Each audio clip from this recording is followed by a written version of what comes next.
Mübarək Ramazan ayı Allahın böyük ayıdır və ehtiramını qorumaq, saxlamaq hər bir kəsə vacibdir.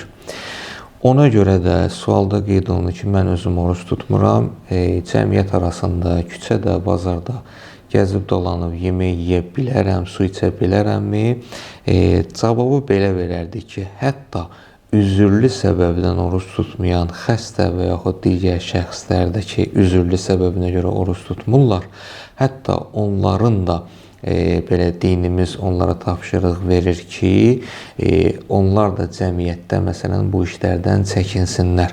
Baxmayaraq ki, üzürlüdür. Hətta səfərdə olduğuna görə məsələn oruç tutmayıbsa, o da cəmiyyət arasında yeməkdən, içməkdən çəkinməsi daha yaxşıdır.